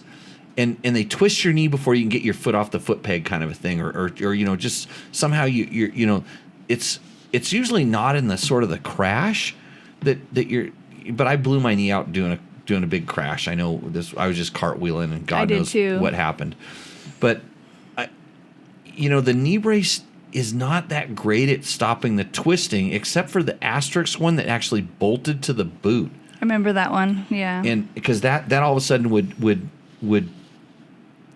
kind of, but it's just like any other thing that's a brace or protective. It transfers load. So it's somewhere else. It's taking load from Femur, one place to another place. Shin. And for sure, if you have like a weak or injured knee and it gives out, I think a knee brace is probably one of the best ways to hold and stabilize it. But then again, remember, you're just kind of transferring load, and they are kind of a pain in the ass to put on compared to like a knee pad. And they rub sometimes. And they can rub you, and they can scratch your gear, you can wear holes in your gear. But plastic. They're also good for your knee in certain situations. So it's just like it's a catch-22. It's like everything. It's a give or take. You have to understand what it's doing. It's not just 100% good. Like a helmet, I'm gonna go 99% good. Yes. I can weigh that. Knee brace, I'm gonna go like 60% good, maybe 70% good. I think it depends on your riding, what type of riding you're doing. It depends on it, but it's just you've got to weigh the things. And so when people start talking about protective equipment, I always say, if you feel safe, I feel safe. If you've made the decision to wear that, that's your decision. You've made it. And if something goes wrong with it, I mean, I might, if I see you doing something stupid with protective equipment, and by stupid, I'm saying not using something you should or using way too much. Mm-hmm. They're both. I see people put so much stuff on they can't function. They're literally they're so overprotected that their body doesn't work like it should anymore. Yeah. So there's both sides of the equation. I bring up the other one because it's the less obvious. It's like, well, I'm going to dress for the crash. And I'm like, I'm not going to crash, so I'm not going to dress for it. This is the way I think. And when you see the top guys, like, racing supercross and motocross and whatever, and you go, where's their chest protector? They have like Roost guards and stuff on, but the way that they operate, if they thought they were going to crash, they wouldn't be on the starting line. And so these are the best in the world, and that's the way they think, and they have to operate the level they do. But I also see people on the other end of the spectrum that literally look like, for lack of a better term, the Michelin man with every known pad, and their arms pump up because they have so many straps wrapped around them before they even start riding. Yeah. And so it's personal preference, and safety is always if it eases your mind and makes you feel better, then wear it. Yeah, and that's why I tell people it's like if you feel safe, then I feel safe. And again, make your decisions accordingly. And then if you put the stuff on or you didn't put the stuff on and something goes wrong one way or the other, that's on you. Yeah. And it's all out there. There's tons of stuff. So do you, and we'll all be happy, right? Yeah. Why complain? So that's all the questions that are here. That's all the questions. Aaron, we got a question here. Aaron Orth says, the Mint 400, can you ride your bike around the outside of the course to view at different spots? Aaron, no way in hell. Okay, is it all silt? No. Or just is all? No, it's they close down the entire desert during that event. Oh wow, I didn't know that. Oh yeah, because they turn it into a closed course, and they have enforcement out there, and they have designated spectator areas, and the organization that's running this event, it's different than a lot of other events, but they just for the safety they have to close it down. So. Two things on this. And I know people are just going to go tell me to pound sand and stuff like that. To allow events like that, you can go ride there every other day of the year. You can go ride anywhere you want to out there. So don't tell me you wanted to ride out there that day. You wanted to go see something that somebody else couldn't, but you're going to put that event in jeopardy. In jeopardy, yeah. All it's going to take is for one spectator, and I know this because I've been a race promoter on that side. All it takes is one spectator to not understand, and you might be better than this, but one spectator to not understand and say, hey, I want to go look over here. And they go someplace they should, and the next thing they're splattered by a trophy truck, or they crash into a motorcycle that's coming at a speed that they're not really aware of. I mean, I have firsthand experience with that with Robbie Gordon when I was on the course. I was in the location where I was supposed to be. You were a certified photographer. Yes, yeah. You had a band and you had the vest and you signed your life away. And what I'm saying is, even though I was in the right place and the trophy truck was coming right at me, and if I didn't use my smarts and my knowledge of reading lines, I would have been dead. Yeah. And so it's dangerous even for the people, even when you know, yeah. It's dangerous to be on the course. So, yeah, that's why I think it's safe. Like, try to be there. They put those rules there for a reason, because they know it's not just you that's out there. No, there's stupid people. There's a lot of people out there. Yeah. So it's safer not to do that. So the answer is no, you can't ride around out there. And there is enforcement, and they will ticket you. And basically, here's the way it works. So let's just say that a BLM observer sees you out trying to ride out to a remote spot. They get on the radio, they call up the race organization, they say, hey, we have a person out here, can you fix it? And then they realize that they can't fix it because they don't have that much staff running around out there. And they go, okay, we have to shut the race down. And they shut it down. And they shut it down. Yeah. It happens that quick. So yeah, don't be that person, Aaron. But they have pretty good spectator spots for that, and yeah, it's a shame that it's come to that way. I mean, it's just that, it's bad. Is there volunteer positions where they can volunteer to help? Yeah, if you want to go, that? Yeah, if you want to go work a position, yeah. Most of those organizations are always looking for volunteers to go out. You can be out there all day long. All day long. That's the problem. In the silt. That's what you'll get to see. Silt. Hey, Gronk VBS. In regards to compression braking, a long time ago I purchased a 200XC and a 250XC FW. The 200 was a woods weapon, but ultimately I was faster and smoother on the 250. Compression braking was a big factor. I understand this to a high level because I was racing a 125 two-stroke, and I switched when I started doing the ISD qualifiers. And I'd ridden an XR200 for a long, but I switched over to an XR250 because Al Baker was going to sponsor me, and he said, you can ride this thing. And so I started practicing on it, and the compression braking of the four-stroke allowed me to go so much faster around the turns because all of a sudden I didn't have to use my rear brake. Just rolling off the throttle worked it.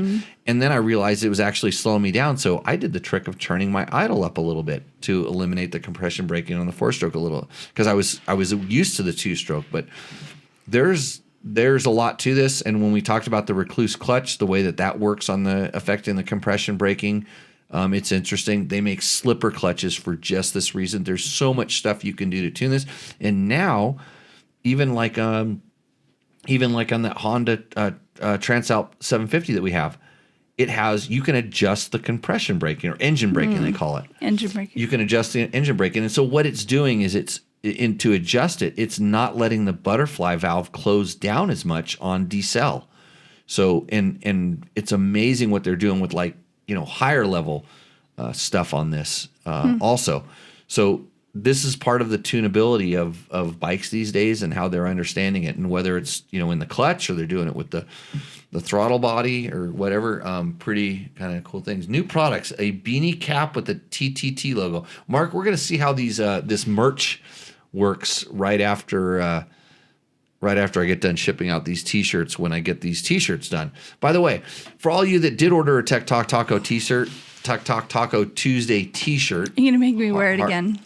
Really? No. Actually, you know what we should do, Heather, is imagine right now if you took your top off here in the studio and I could stare at you. No. No? I can't stare at you? My wife. Nobody could see. Come on, look, there's a t-shirt in front of you. But then I go, whoops. Okay. Hey, if you ordered a Tech Talk Taco Tuesday t-shirt, I have some other cool items that I'm going to drop in, some other things that I'm going to drop into some of the, just randomly going to do it. I have some Ricky Brabeck signed early edition t-shirts. There's some cool stuff that's going to go out with this. So hopefully you get it. And when you do get one of those cool things, chime back in and, let us know, because I like to see where it went. Maybe take a picture and send it to us. We can Roost or Endo your outfit. We want to do with Roost or Endo, we want to do like a best dress segment. Oh. We literally Moto gear Moto gear or whatever. Yeah. I tried to get someone to send in nudes last week. You have that weird theory that you think. Well, he was using his wife's account, and he was asking me a lot of questions, and he said, "Hey, can I work for you?" And yeah, send in a resume with nudes. Oh my gosh. In your opinion, and money being no object, what's the best 50/50 tire for a middleweight adventure bike? Road Racer 3R. I'm gonna hold back on answering that question because I might have some sponsor. I don't want to say conflicts, but I did have what I've been running, but I might be running something different pretty soon. But there's a lot of really good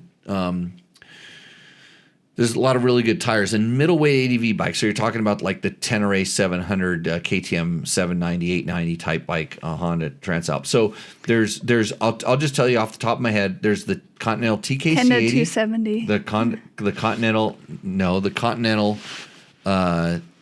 Continental TKC 80 was the original and is still probably, if you were a little bit more, if you went 60-40 pavement, 60% pavement, that's the tire. It has such good street manners.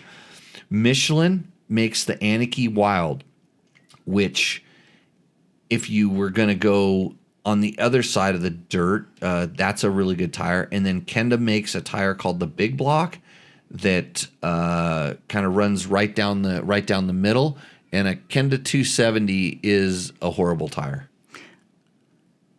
It's just I think that's what's the characteristic of the tire that makes it a good tire? What makes a good tire? Is it the block? Consistency. No, it has to do with everything. It goes from the carcass construction to just the whether it the way that the shape of the knob shape has a certain effect. It's mostly, for me, the knob shape is on braking performance, how it works on the brakes, and when you're leaning, and you accelerate. Okay. And this is in the dirt. Leaning on the street, you're kind of just trying to push traction, and then that has a lot more to do with the rubber compound, stiffness of the rubber. So there's so many different things that go into it. Okay. But, I didn't know if all these type of bike tires had the same characteristic, and that's what made them good. No, there's so many different factors that go into it. And like I said, the TKC 80 is the one that everybody measures against, and there's a reason for that. It's just very, very, the Continental TKC 80 is a very, very consistent tire at everything. And then when you go to some of these weird brands that maybe not the most common brands. Some of them have consistency problems. Some of them have quality quality control problems. Different batches are a little bit different. Well, Road Race 3R is saying he's looking for the unicorn with longevity on the highway and performance off-road. Never-ending search is what he says. Guess what? Yeah. You can't have both. Yeah. In my honest opinion, right now it seems like the one that and I haven't done it for a while. I haven't done a durability test. I did when some of these tires first came out. It seems like the Michelin is the one that it seems like it lasts a little bit. Remember your dad had that tire on there forever. Mm-hmm. And I'm like, Ned, wear that thing out. And he's like, I'm riding it like crazy. And so, but think about it. Where are you going to ride 3,000 miles without the availability or to be able to get another tire? And the good thing about when you're running a knobby type tire off-road is where it's going to wear down is on the center knob in the middle of the tire. But your side knobs are still good. So when you go in the dirt, when you start leaning, when the bike does something you don't want it to, it's going to roll onto a more open knob. So you can have a pretty worn out tire that amazingly looks just like the quote 50/50 tire that's going to last forever that doesn't have the open blocks. Now you have a better road tire for going straight. It's not great when you roll up onto the side again. It's actually quite different. But when are you going to go 3,000 miles without the ability to get a tire? And they're, at that point, they're a lot less expensive than a cast, is what I always said. Did you have this book here for a reason? Rick Simon's Monkey Butt. Yeah. Super Hunky unfortunately passed away, but I've always said this is a great read if you want to learn about the early days of motorcycle journalism. Rick tells a hell of a story. Tall tales and bench racing inside the story of 30 years. I'm going to write Monkey Butt too. You know this, Heather? Oh, I know. You've been saying that for years. I know. I gotta make some furniture first. But I have so many other things. You can. Jerry Bernardo did write a book called Coffee Brewed with Graveyard Mist. And this book is carte blanche for chaos, and every turn of the page will leave you weak-minded people clutching their Bibles. Yeah, don't read it right before you go to bed. Yeah. You can't read this right now. No. In the morning, it's okay. It'll get you thinking. Hey, another thing. So one other thing we like to do on Tech Talk is Product of the Week. And I'm going to bring up an old. This is actually brought to you by Bulletproof Designs. Bulletproof Designs makes awesome protection for your dirt bike. So if you're looking, if you get a new dirt bike, buy the Bulletproof Designs radiator guards before you tip it over. It'll save you having to buy another radiator, and then you have to buy another radiator, and they go, man, I should buy radiator guards. So just eliminate the second radiator purchase. Bulletproof Designs. You can find them on the webs. This is Climbs. This is called the Valdez Parka. It's hard to see because it's all black right now, but it's a pullover. And I'm bringing it up right now because it's getting cold. This is actually a snow piece that I wear all the time when I'm riding in the dirt. I want one. Oh, you always get yourself one, but you never get me one. Yeah, I will get you one. I will try to get you one. Yeah. Why don't you just take this one? I'll try to get a new one. Okay. I don't even know. I hope they're still making this thing. I'm pretty sure they do. But it's Gore-Tex. It has a hoodie built in that's all rolled. Right now I have it all rolled up in the back. Let's unroll it. You mean unroll it? You can unroll it.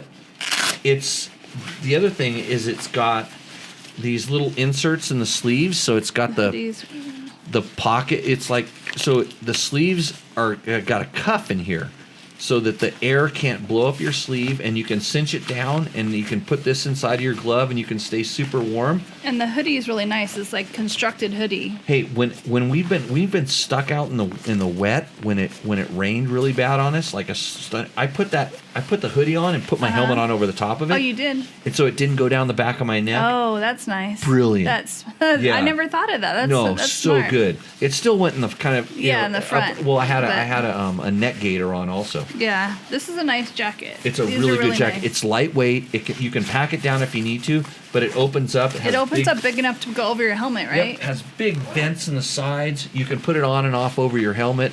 It's not super small like a pack jack, but it has some. Yeah. It's like a jacket. It's like a real jacket. You can throw it in the wash and the dryer.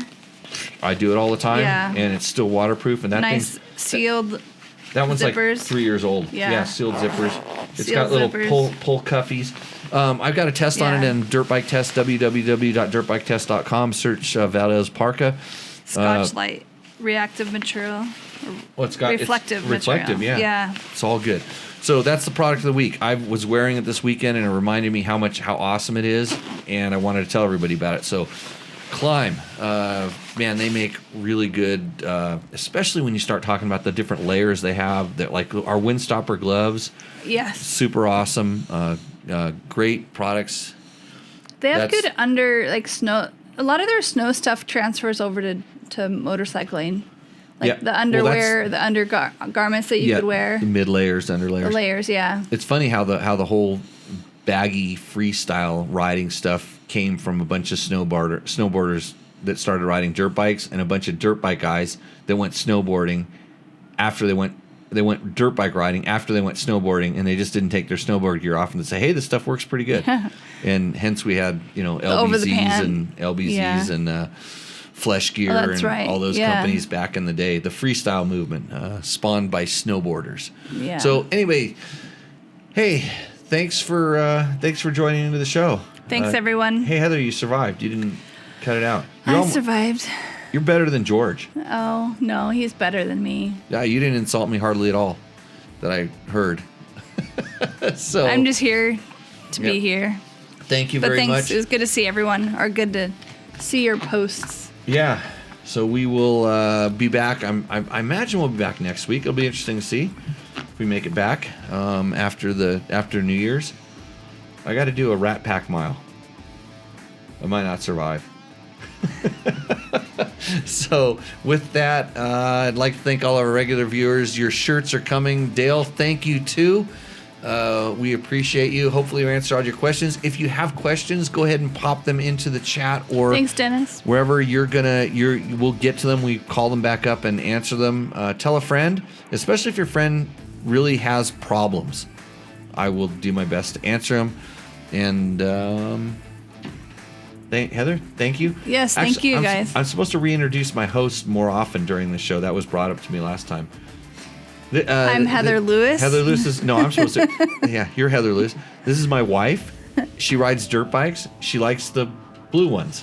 I like the blue ones. Yeah, she likes the blue ones because Yamaha's a big sponsor of the show, and we're just shills for our sponsors. Again, thanks to Tech Talk Taco Tuesday, they gave Gronk $100 for his XL 175.